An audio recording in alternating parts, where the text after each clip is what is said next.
Hello everyone, let me introduce myself. I am Dr. Ramasamy Subramanian, a physician and a non-invasive cardiologist from India. I have the opportunity to work as a clinical research fellow in US for 5 years, I think from 98 to 2003. I worked in Stony Brook University in Long Island and Port Chester University in New York. There I got exposure into enhanced external counter pulsation. That during this time EECP is evaluating or is under the evaluation to become a treatment for patient with angina and heart failure. So I did a lot of clinical work with EECP and published papers in American Journal of Cardiologists. Later I moved to India. There my ambition is to start this standalone EECP center for refractory angina and for heart failure. Currently I do around 30 centers I have established in India. And my core interest is to develop a heart failure clinic. So I have tied up with one of the second largest group of hospital chain in the world, Gleneagles Global Hospital, and we have put more than 30 centers across India to treat cardiac patient non-invasively as an outpatient basis through enhanced external counter pulsation. With this background, I just want to get into this subject, and my objective is here to talk about the role of EECP in clinical cardiology. So the presenting objective is number one, before getting into the EECP treatment as such, I want to give you an overview of the management of stable ischemic heart disease patient, and then move on to enhanced external counter pulsation and talk about the acute hemodynamic benefit which the patient achieved during the treatment, and then the overall mechanism of action, and then I will roll into role of EECP in patient with angina and heart failure and some of the studies and outcome when we use EECP in this group of patients, and finally I will go for patient selection and the future role of EECP. So when we go to the management of patient with stable ischemic heart disease with symptom, it's actually a complex way of looking at a complex disease. So this diagram will give you an overview. So basically when a patient walked into with a chest pain, we do a lot of investigation to assess whether this patient has an ischemic symptom related to cardiac disease. So what is ischemia? Ischemia is a condition where there is a lack of blood flow to the heart muscle, and because of the lack of blood flow to the heart muscle, the patient experiences some symptoms, chest pain or chest discomfort or shortness of breath or various conditions which make him not to able to do routine activity with ease which they were used to do before. So once it is done, the cardiologist, after confirming very clearly that is because of ischemia by using certain diagnostic tests like an echo or a treadmill or a nuclear perfusion scan, and they put the patient on medical management. So what is the objective of medical management and what are the medication they would use to manage patient with ischemic heart disease? So basically nitrate, and then they add on some calcium channel blocker or AC inhibitor, and so many classes of drugs are added to make sure the patient achieve good symptom relief. So the patient is put in the initial medical management. What is the objective of medical management is to improve the quality of life, decrease the symptom and change the outcome. So what is the outcome? Once they put on the medical management, this medical management will protect the patient against future occurrence of myocardial infarction or stroke or renal failure or unstable angina. So once it is achieved, the patient is asymptomatic, they are managed in medical management itself. Many times, even when they put on the patient with optimal medical management, the patient would not respond to the medical management, they have a recurrent symptoms. So once they have recurrent symptoms, then they move forward from medical management to what we call as an interventional procedure. So before going for an interventional procedure, the patient is put on a coronary angiography and they assess the vascular burden or the anatomical burden or how many lesions are there and what is the location of this lesion. So based on this lesion, then the cardiologist or a cardiothoracic surgeon would make a decision whether the patient would go for a bypass surgery or would go for an angioplasty. Now once the patient is going for a bypass surgery, it is a procedure where a graft is taken either from the leg, which is a saphenous graft, or from the hand, which is a radial graft, or internal mammary artery. So the graft is used to bypass the obstruction so that the blood flow is restored back in the ischemic area back to normal. So many times after the bypass surgery itself, sometimes the graft may close. This we call as a graft occlusion. So similarly, when the patients are chosen for an angioplasty, they open up the vessel, which is called simply angioplasty, or they may put what we call as a drug-eluting stent or bare metal stent or bioabsorbable stent. So, the stents are positioned in such a way the vessel is opened, so the blood flow is restored.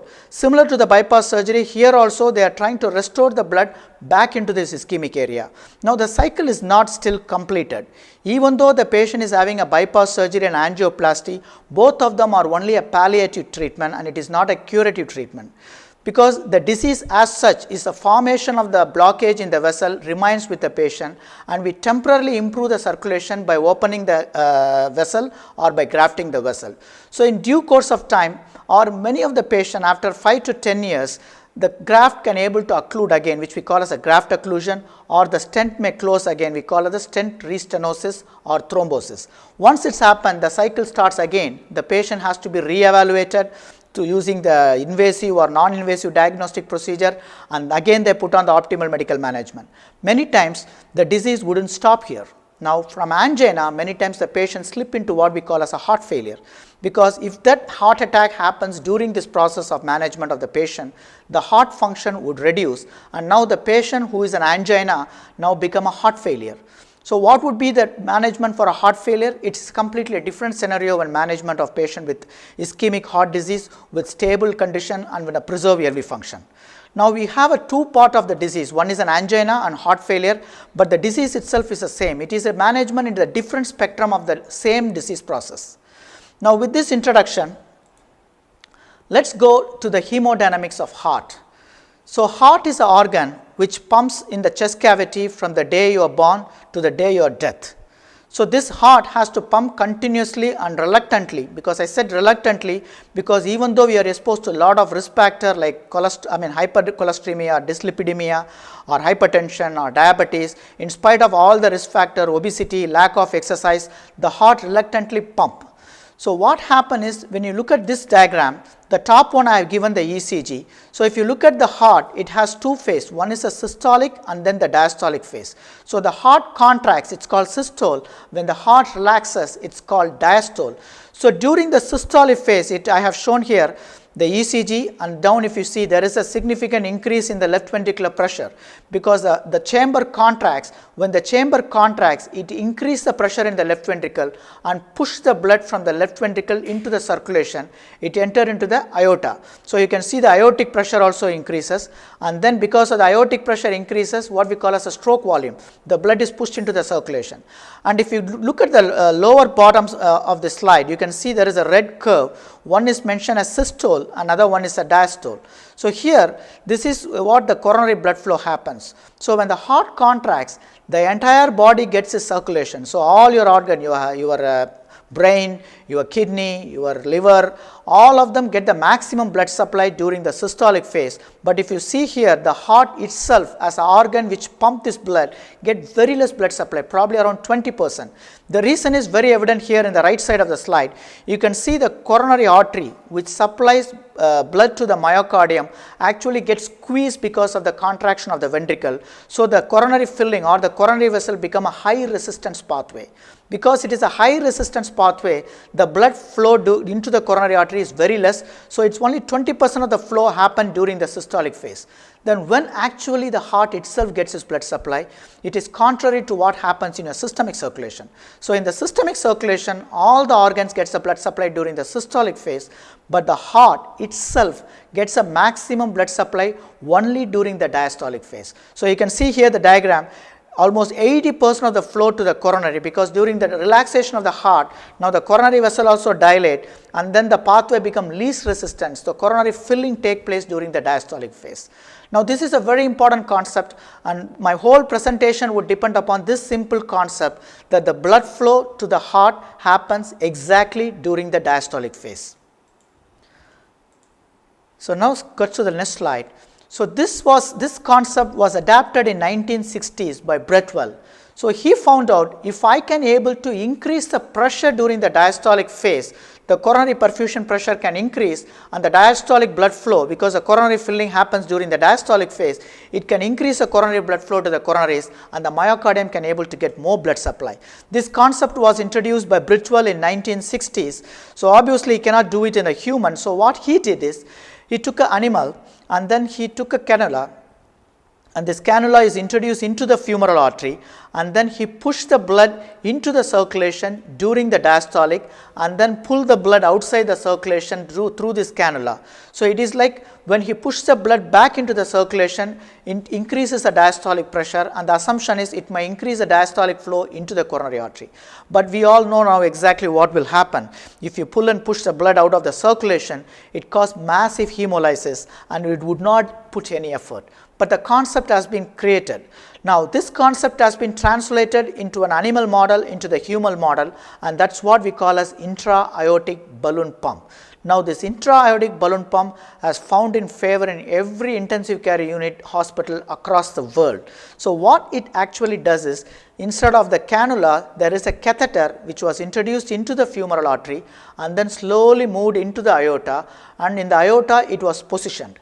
And in the tip of the catheter would have a balloon, and this balloon will inflate and deflate exactly in sync with the EKG.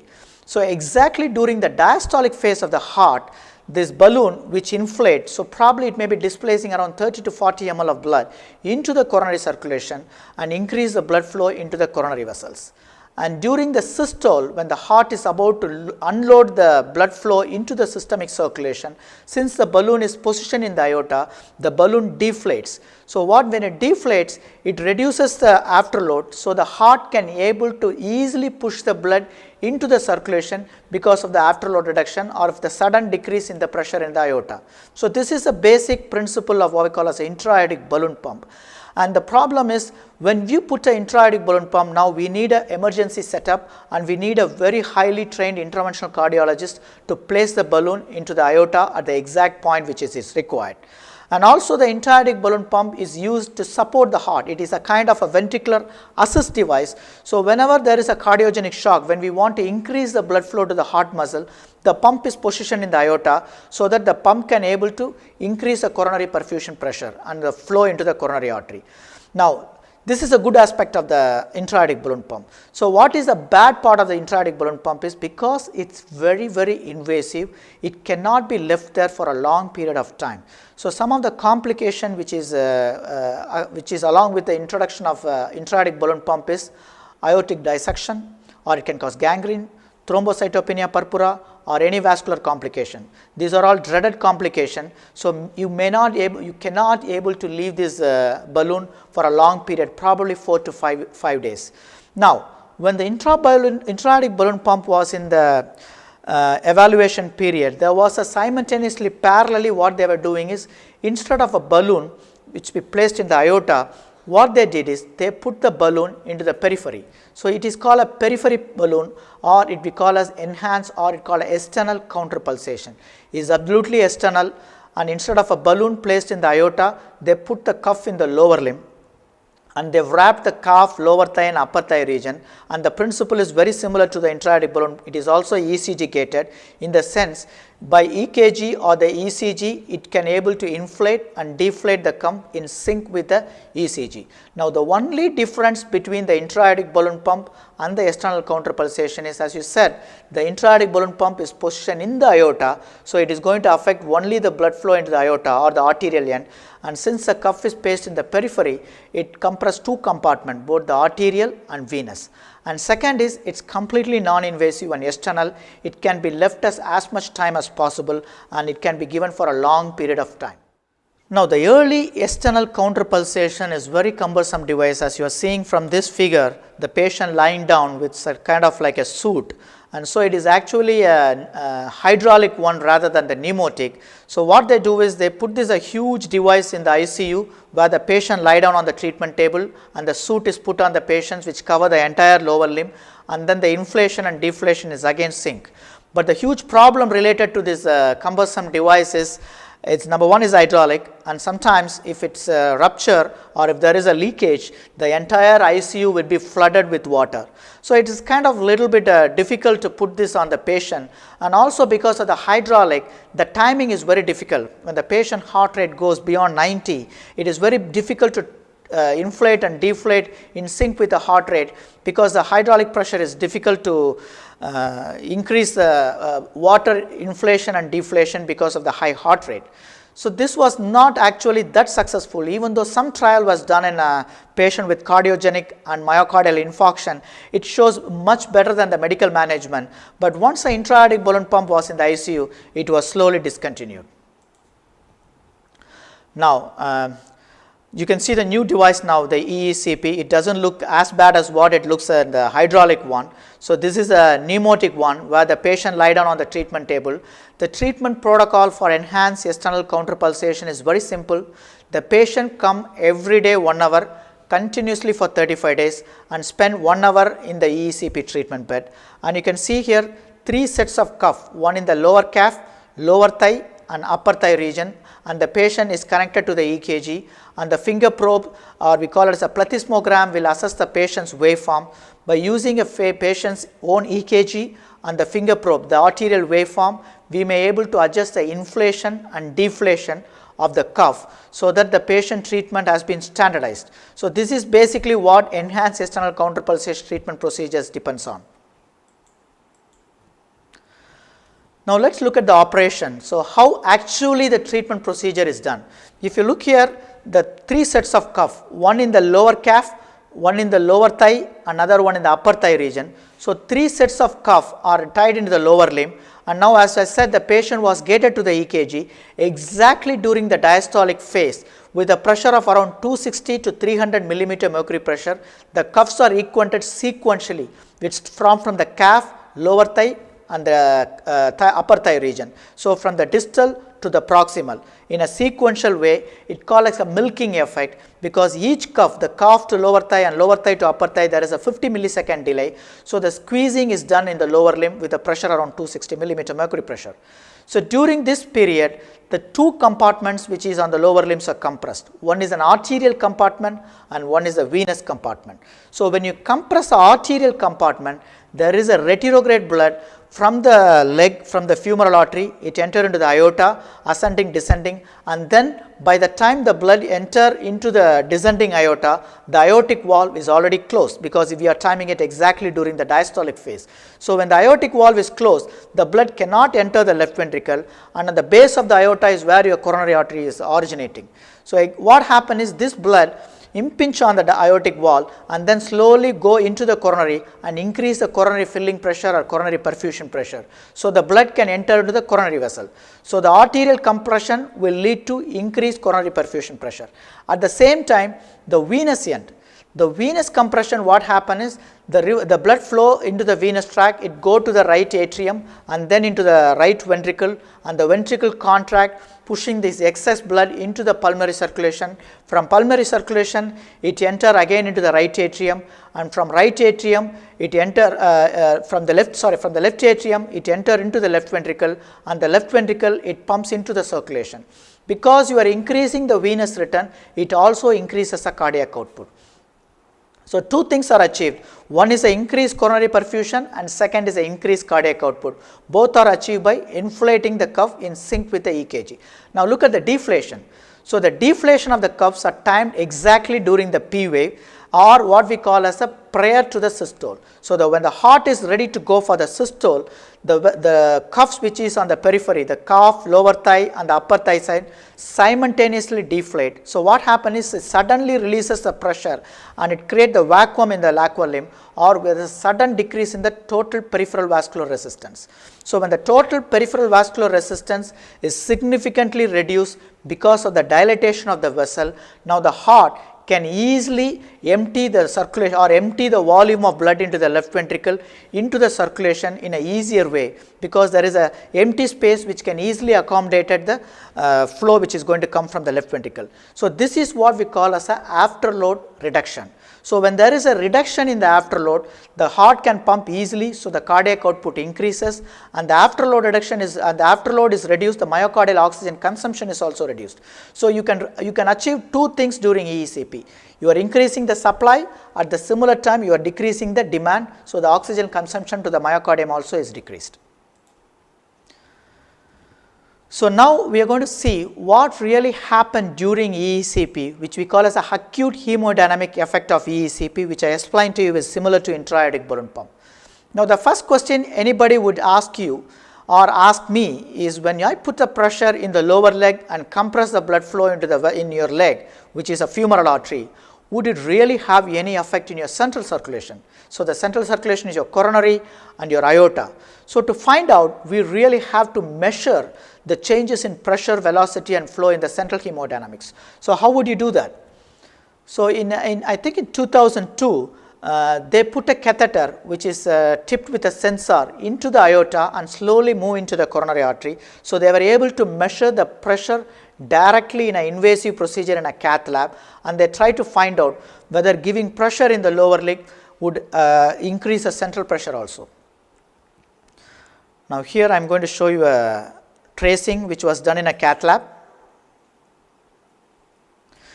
So you can see the first one, there is a systolic wave and then downsloping diastole, and you can see the bleb, that is a dicrotic notch, and the downsloping diastole and end diastolic pressure, and again there is a systole. So this is the actual tracing which we see when we put an IABP. Now I am going to show when the pressure is increased in the periphery from a baseline to 100, 150, 200, 250 and 300. So when gradually the pressure is increased in the lower limb, we like to measure the pressure in the central hemodynamic exactly into the intercoronary pressure. So let's look at the intercoronary pressure and see what is the change happens when we increase the pressure in the leg.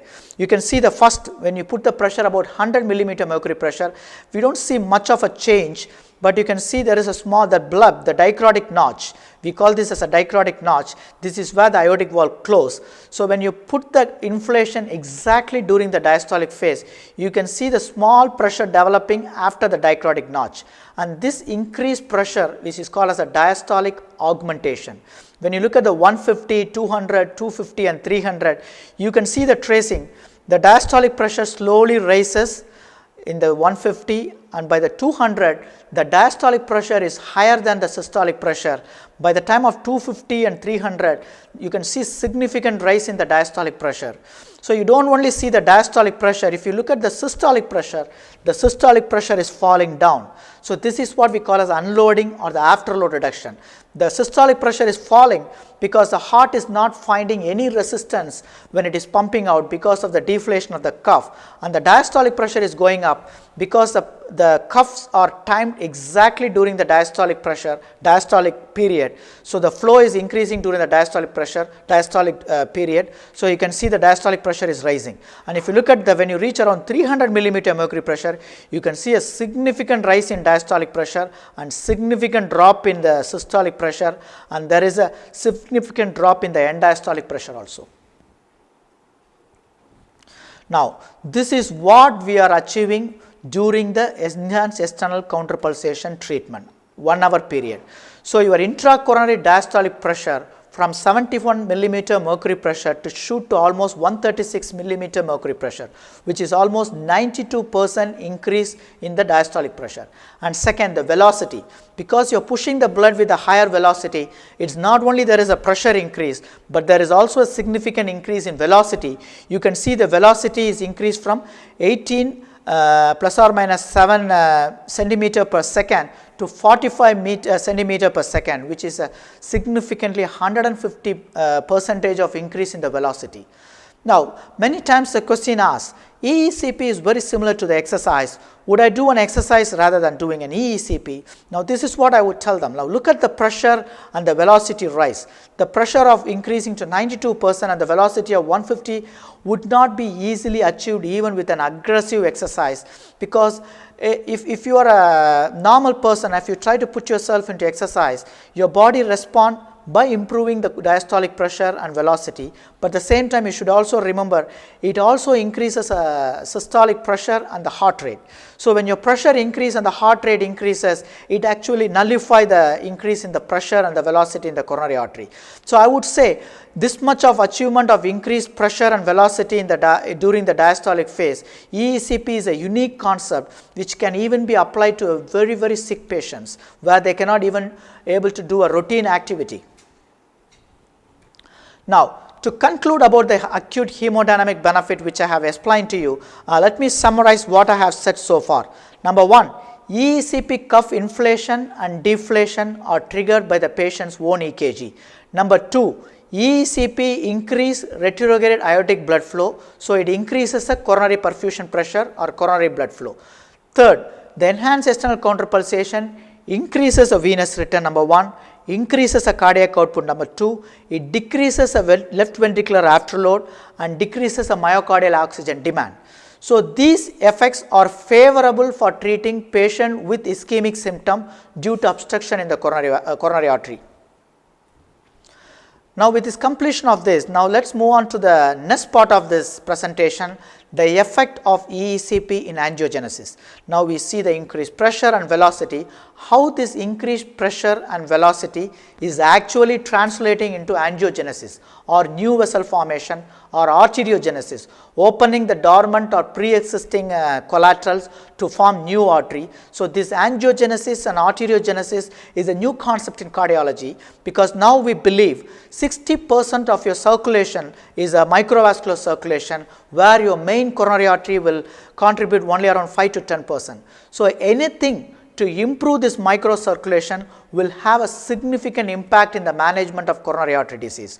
So, I would say angiogenesis is going to be a future in the management of coronary artery disease, and EECP is one of the treatment which is actually approved by US FDA, and it is also covered by Medicaid, and many insurance company not only in US and also in other countries and Asia Pacific would have a significant effect on what we call as an angiogenesis. Now, the first slide, the change in angiogenesis factor. Whenever you say angiogenesis, it's a factors we call as a growth factor. This growth factor, if it is kept in a high level during any treatment procedure or injecting of this growth factor into the circulation or the coronary artery directly, would have a profound impact on the angiogenesis. So, during EECP, one of the investigator which is presented in Circulation 2001 looked at and measured 3 factors which are called angiogenic factor or angiogenesis promoting factor. Number 1 is VEGF, vascular endothelial growth factor. Number 2 is basic fibroblast growth factor. Number 3 is hepatocyte growth factor.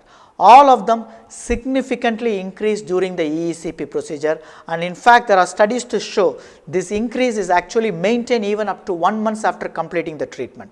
So, this increase in growth factor will create an environment in the coronary vasculature to promote angiogenesis or formation of the new vessel. Now, how do you assess the angiogenesis actually taken place? So, the only way to assess is to find out there is an increased blood flow to the ischemic myocardium. So, how do you find out? It is by stress radionuclide perfusion scan. So, before going to the stress radionuclide perfusion scan, we should find there is a 2 pathway how the blood flow can be increased to the ischemic myocardium. So, there is a mechanical obstruction we call as a stenosis. Now, when we show the myocardial perfusion scan, if there is an increase in blood flow across the obstructed artery, then somehow the blood flow has increased to the ischemic area. So, as I said, 2 pathway. Number 1, it could be because of the mechanically dilating the vessel, because I have shown in my previous slides there is an increased pressure and velocity. This increase in pressure and velocity can increase the flow by dilating the vessel, or it can cause a shear stress in the vascular endothelium, and this vascular endothelium could have responded to this shear stress by increasing the growth factors, which I said the VEGF or basic fibroblast growth factor or hepatocyte growth factor. All these growth factor can promote angiogenesis. Now, whatever the mechanism or whatever the pathway, now we are going to estimate whether there is really a significant increase in the blood flow across the blocked artery. Now, this was done by the stress radionuclide perfusion scan. I think in 2001 in Journal of Critical Illness, believe it's from Lawson, they took 16 patients who have refractory angina. These are the patients who are not a candidate for further interventional procedure, or they are not able to go for an interventional procedure because of the comorbid illness. So, this group of patients who has been categorized as refractory angina with optimal medical management, and still they have highly symptomatic with poor quality of life with class 2 and class 3. These group of patients are taken, they undergone 35 days of EECP treatment, and before getting into the EECP treatment they did the perfusion scan, and this perfusion scan they were able to pinpoint the ischemic area and this, where this is related to, which artery this ischemia is related to, and after 35 days of treatment, the patient within a month period were asked to undergo another nuclear perfusion scan, and this nuclear perfusion scan they evaluated whether any improvement is done into the ischemic area, in sense previously the ischemic area whether it has improved. Now they found out significantly the patient improved in their exercise time. So it's not only the quality of life and the angina came down, the patient was able to walk more distance on the treadmill before the ST segment depression or the ischemic changes take place, and then when they did the perfusion scan post, there is significant improvement in the perfusion to the ischemic area. Now here you can see the pre-EECP, the wrist is well perfused, but when the patient is stressed, the ischemia start developing in the anterior wall, which is related to LAD territory. But post EECP, if you can see, the patient is again wrist is well perfused, but post the stress also does not cause any ischemia, in the sense the reversible ischemic area is now reperfused with increased blood flow. Now this has happened in 67% of the patient. So 67% of the patients showed a complete resolution of ischemic defect and 11% show partial resolution. In fact, there is some improvement to the ischemic area and 22% shows no change. In spite of there is no change in 22%, all of them significantly improved in their clinical condition, in the sense they walk more distance, quality of life improved, there is a decreased nitrate intake, and the medication dosage has been reduced on on-demand nitrate. Now, based on this, and when I was working with Stony Brook University, and that time there was a protocol was been done to show there is a clear evidence in a controlled trial patient with pre and post EECP would show significant improvement in myocardial perfusion. So we published this result in American Journal of Cardiology, the effect of EECP in stress radionuclide coronary perfusion and exercise capacity in chronic stable anginal patient. Now it's a multicenter study, and patients have been selected who have chronic stable and who are not candidate for interventional procedure, which has been certified by a cardiologist or a cardiothoracic surgeon. And now if you look at the demography, 21% of them are diabetic, 9% have peripheral vascular disease, and almost 51% has a previous history of a myocardial infarction, and 75% has already attempted a PCI, and 41% has already attempted a CABG, a bypass surgery. So they have taken all the possible treatment, either a medical management, and gone beyond medical management and taken an interventional procedure, either a bypass or an angioplasty, and still they are symptomatic. So they did a 35 days of EECP, and they were analyzed in two groups. In the first group, which is a 4-center with 97 patients, they did a pre and post EECP a same level of exercise exertion, in the sense the treadmill time was kept the same, which is in the pre and which is in the post. In that time, they looked at the myocardial perfusion scan and they found out 83% has a significant improvement in myocardial perfusion and 17% has no change, and there is no worsening on any of these patients. And second, the group 2, here the patient was asked to do more exercise than before. Since their angina has come down and their exercise tolerance is improved, obviously they were able to do more time on the treadmill, and the exercise time increased from 6 minutes 37 seconds to 7 minutes and 25 seconds, which is an increase of almost 48 seconds, and then they repeated the nuclear perfusion scan. In that, 54% improved the radionuclear perfusion, 42% there is no change, and 8% there is a mild worsening in the perfusion defect. And what we call as a double product, it's not change. In the sense, the patients are exerted above the previous exercise level. In spite of their put on the exertion, the double product, which is a product of a heart rate, maximum heart rate and maximum blood pressure, did not change.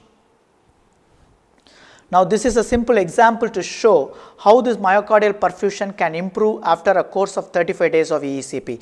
It's a simple case study. Here it is a triple vessel disease patient who already attempted a CABG, and after 6 years again he had a graft occlusion, and then the repeat angiogram showed it could not be grafted again because of the progression of the native vessel and occlusion of the graft, which is to the LAD and to the RCA. Now what they did, when they did the pre-myocardial perfusion scan, which is rest, the patient has severe LV dysfunction, less than 30%, actually around 30% of ejection fraction. And if you look at the myocardial perfusion, the bright area is where there is a blood flow is is normal, and you can see here which is the inferior and apex. Inferior is RCA territory and the apex LAD territory.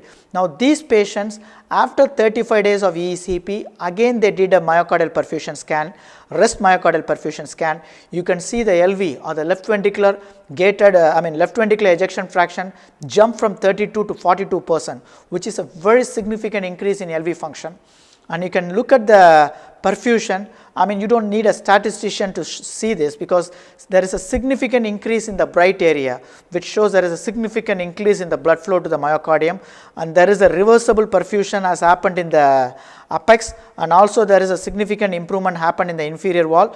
You can see still there is a defect, and probably it may be an infarction because it is presented in the pre and post with no change.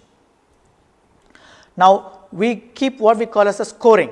So pre and post, the computer will automatically giving a scoring, which is a 17 segment model. You can see the overall score is 1041, which is increased to 1329. So there is a significant increase in the scoring. So there is a overall 27% improvement in the overall myocardial perfusion. That is only have translated in improvement in the ejection fraction, and translate clinically the patient become asymptomatic. He came up with a class 3 symptom. Now it is only class 1 occasional angina, and is able to do regular activity without taking a sorbitrate or a sublingual sorbitrate on demand.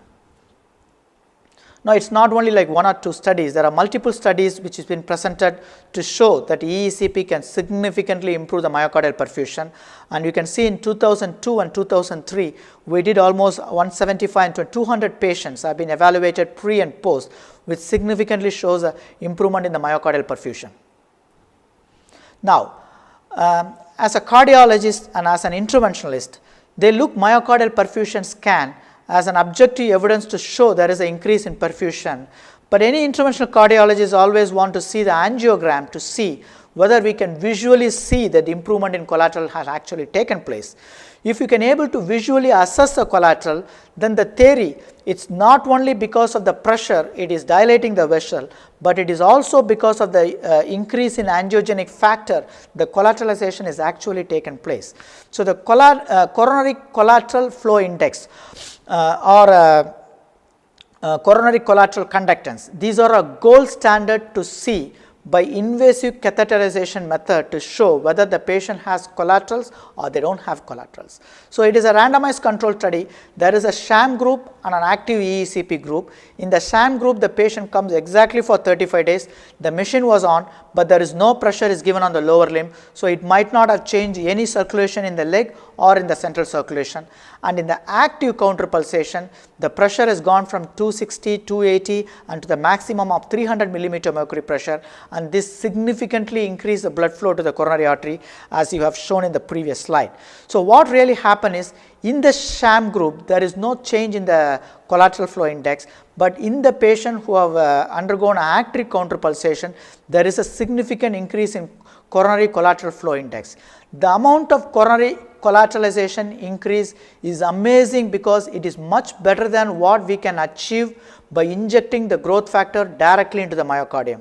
So somehow the naturally increasing angiogenic factor can able to home in directly into what it's supposed to, and it can able to increase the collateralization and improve the myocardial blood flow.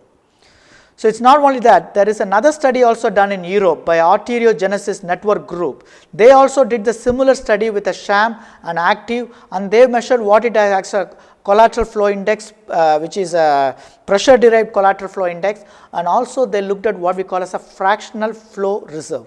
Fractional flow reserve, it is becoming one of the important parameter currently in clinical cardiology, because now the concept of all stenosis is going to cause ischemia is slowly changing, because in many times a stenosis of greater than 80% or up to 90%, it is an anatomical burden, but physiologically it might not cause any ischemia or ischemic burden because it may able to retain the flow normal.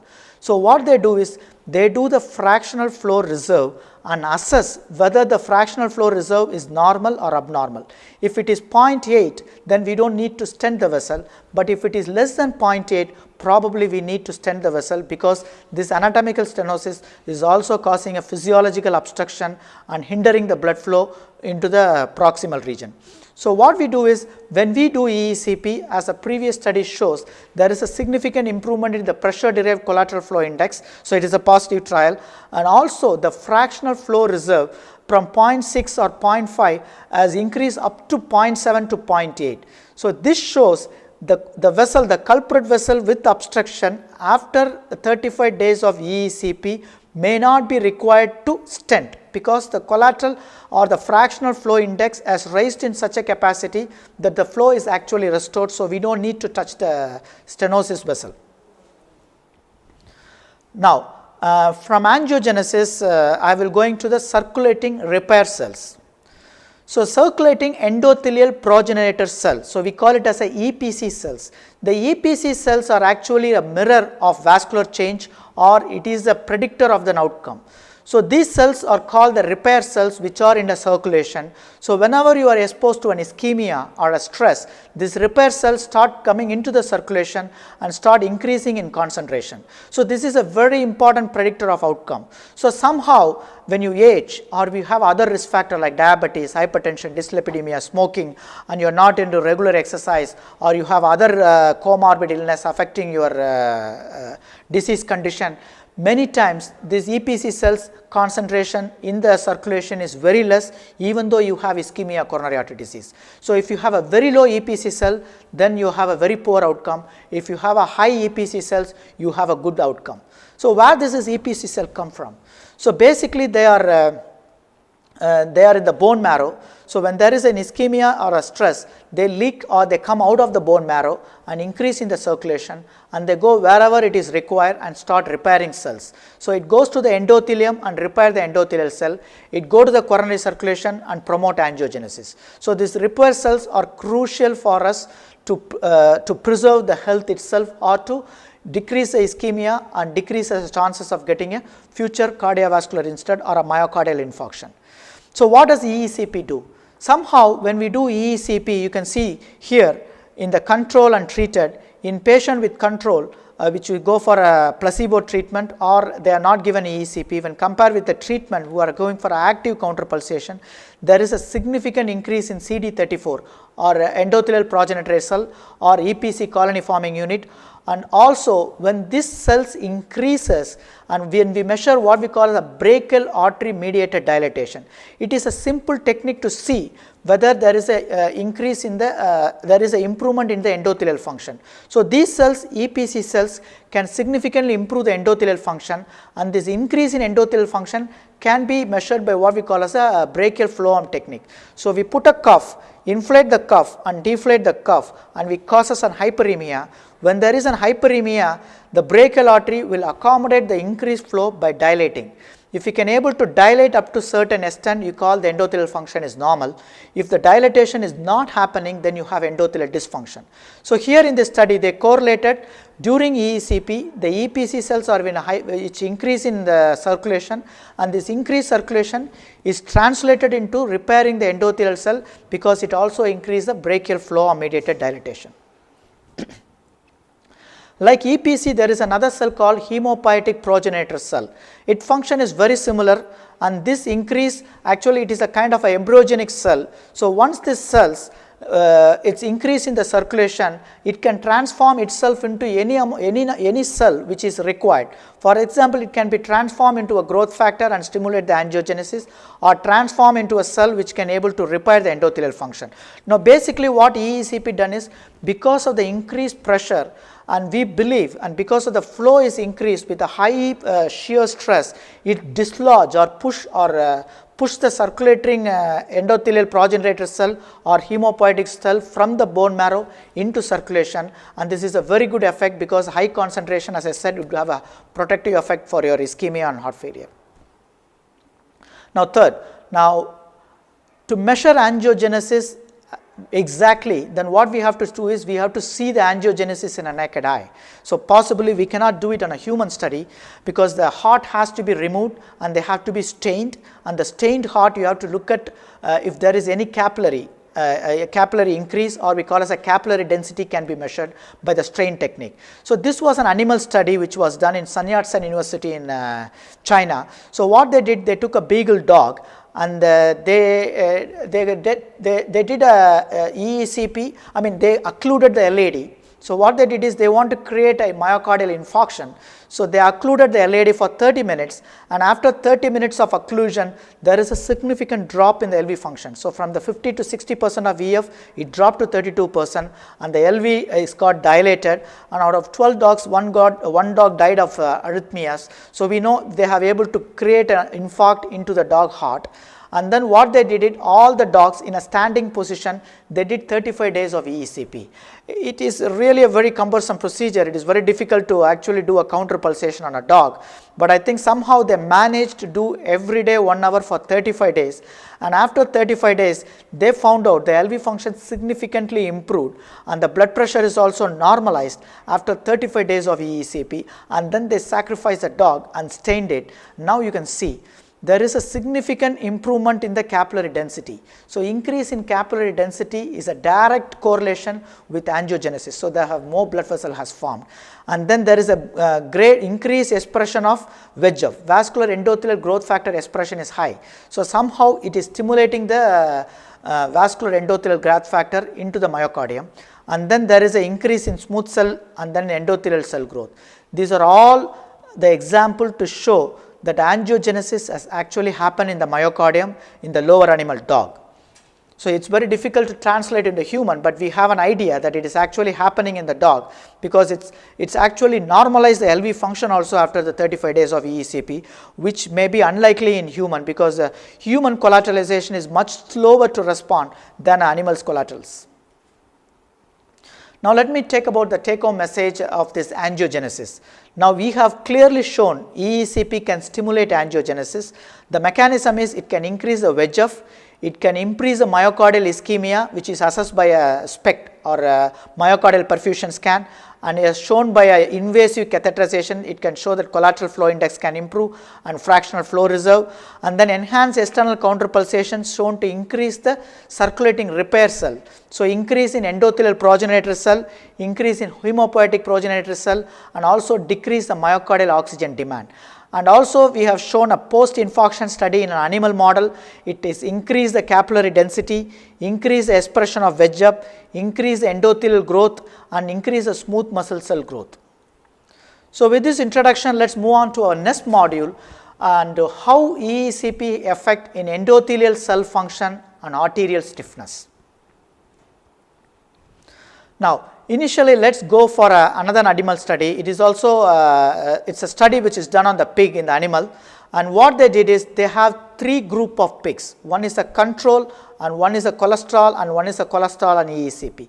What they did is each group, the first group is a control, they gave a normal diet or normal healthy diet for a pig, and then they fed with a high cholesterol diet, and then the third one is they fed with a high cholesterol diet and then did EECP 35 session. They sacrificed all the animal and they took the LAD, and then they looked at the endothelial through the electron microscope. Now if you see the first one, control, the endothelium is normally aligned in a good fashion or in a parallel fashion. And second, when you go to the second group, which is fed with high cholesterol diet, you can see the luminal surface was covered with many adherent cells, foam cells, and cholesterol accumulation, and the endothelial cell were in disarray. And the third one is the EECP, the high fed cholesterol pig, which has undergone a 35 days of EECP. Here you can see surprisingly there is a less cell adherence and endothelial cell aligned parallel to the direction of flow. So it clearly shows by the electron microscope the endothelial function is normalized. So here even after you fed the pig with a high cholesterol, by doing a 35 days of EECP has able to show a normal endothelial function. Now let me explain how it can be applied to a human. The first one shows the intracoronary pressure and velocity can be achieved very high with EECP, and because with a very high velocity, what it creates is a shear stress. Shear stress is nothing but is a tangential force, which is a friction which caused along with the blood flow to the endothelial function. Because of the friction, it depends. If the tangential force or the shear stress is very low, it is an arthrogenic property. It may cause us arthrogenesis and atherosclerosis and thrombotic. But if the shear stress goes over a particular value, more than I think 15 dyne, then probably it will have a protective effect. Now we know from our previous slide, EECP significantly increase the velocity and the pressure. So basically the shear stress is very high during EECP.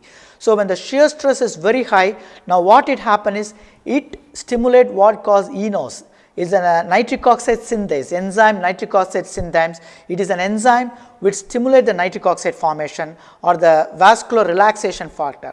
This nitric oxide is a very potent vasodilator, and it is also an antithrombotic, and it can protect the crackling of the endothelial cell and protect it against any thrombus formation on atherosclerosis. So once the nitric acid level goes up, the vessel which is less compliant become high compliant and elastic. At the same time, also the endothelial release when it is a dysfunctional state, another potent factor called endothelin. This endothelin is actually a vasoconstrictor, and we call as a bad factor because it causes vasoconstriction, it causes thrombosis, it causes crackling in the endothelial, so it causes obstructions or atherosclerosis. So EECP after 35 days in human study can show, from this slide you can show baseline, first hour, 12th hour, 24, 36 and 3 months. So the level is increased as per the dosage of EECP, and it is maintained even after 3 months. Many times when you treat EECP patient, within 3 to 4 days they said, "Doctor, I feel very good, now my angina is not there, I am going to walk more distance." But it is unlikely that collaterals would have happened even during the 3 to 4 days. We expect the collateral to develop between 15 to 20 days, because many times a perfusion scan done during the halfway through the EECP has established shown in many trials that increase the perfusion. So we would not expect to have a collateralization within 3 to 4 days, but the patient feel better because of the increased nitric oxide level. And again, if you go to the endothelin, from the baseline 1 hour, 2 hour, as the EECP treatment increases, the days increases, you can see the downsloping, there is a drop in the endothelin level. So the increase in nitric oxide, decrease in endothelin is actually a favorable effect in vascular endothelium, and we can show this is the effect that the vascular endothelium has responded, and in the animal study possibly the decreased deposition of cholesterol and the endothelial function is it's normal because of this effect of nitric oxide and decrease in endothelin. Now, as I said before, to measure this increased nitric oxide level and endothelin, there are 2 tests. One is reactive hyperemia peripheral artery tonometer and brachial artery forearm mediated vasodilatation. I think I explained the brachial artery, and reactive hyperemia is a kind of a small probe which put it in the finger, and it can able to measure the hyperemic response or the small vessels in the finger. To hyperemic means it should dilate. More the dilatation happen in the small fingers, better the endothelial function. And you can see this EECP pre and post, 1 hour, 17, 35, 1 month. So after even completion of the treatment, the endothelial function which is improved during the treatment is sustained even after 1 month of completing the treatment. Now, the third one is if you see there is an improvement in endothelial function, as we measured by a couple of tests I have clearly shown. Now, the overall improvement is the arterial stiffness.